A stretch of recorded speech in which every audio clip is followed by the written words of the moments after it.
Welcome back. Sanjay Khan साहब से मुलाकात हो रही थी। इससे पहले कि मैं एक और बहुत दिलचस्प मेहमान को बुलाऊं, एक बात जो संजय साहब टिपिकली नहीं बता रहे हैं वो ये है, जो मैंने और लोगों से सुनी है और जो सही बात है कि बाहर खड़े हो जाते, आग से निकल जाते। वो एक जहाज़ के कप्तान की तरह जो है इस कोशिश में थे कि पहले लोगों को बाहर निकाला जाए। उससे भी जो है बहुत से लोगों की दुआएं भी काम कर गईं कि आज संजय साहब जो हैं फिर जैसे हसीन और हट्टे कट्टे हुआ करते थे बिल्कुल वैसे ही नज़र आते हैं और उतने ही एक्टिव हैं। And somebody who has something similar to say about you and who has worked with you is this charming lady.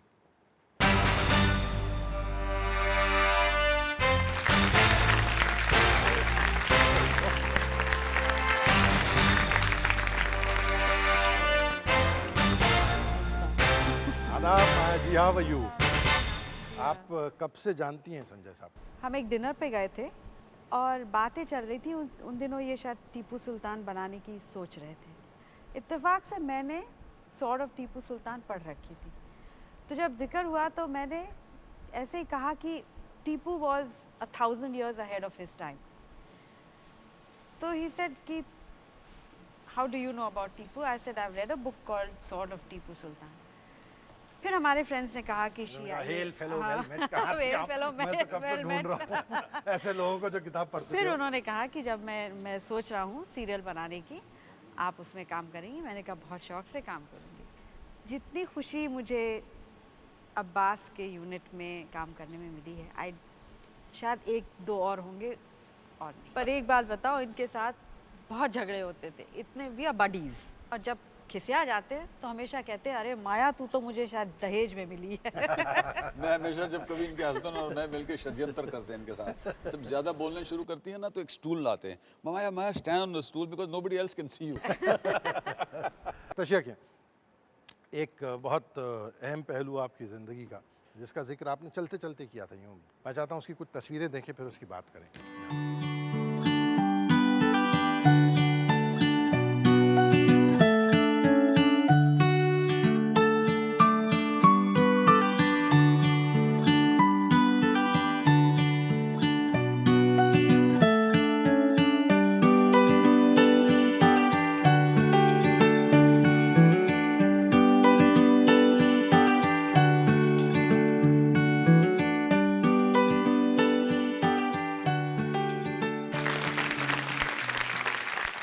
Golden Palms जो देखा आपने, ये मेरी उन दिनों की जो ख्वाहिश थी जब मैं हॉस्पिटल में लाचार और मायूस पड़ा हुआ था, तो मैं अपने दिमाग को चलने देता था।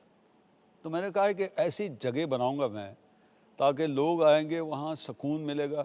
इसीलिए गोल्डन पाम्स जो है प्रिवेंटिव केयर, रिजुवेनेशन, डिटॉक्सिफिकेशन, यहाँ have a meaningful holiday in Golden Palms where you come and you get value for money and you go back healthy. मैं चाहता हूँ ये मैसेजेस देख लें हम। Hi Abbas Chacha, I wish I could have been there to share this moment with you. I'd just like to say that you've not just been like a second father to me, you've also been a great inspiration to all of us, and your life, the challenges you've faced, the manner in which you've dealt with them, the way you've overcome them, have left an indelible impression on all our minds. And very often, whenever I find myself in a spot, I think of what you went through during your accident and the way you fought back and your fighting spirit. And you're my favorite uncle, and I'm lucky to have you as an uncle, almost like my second father. And we'll always be there for you, and we love you very, very much.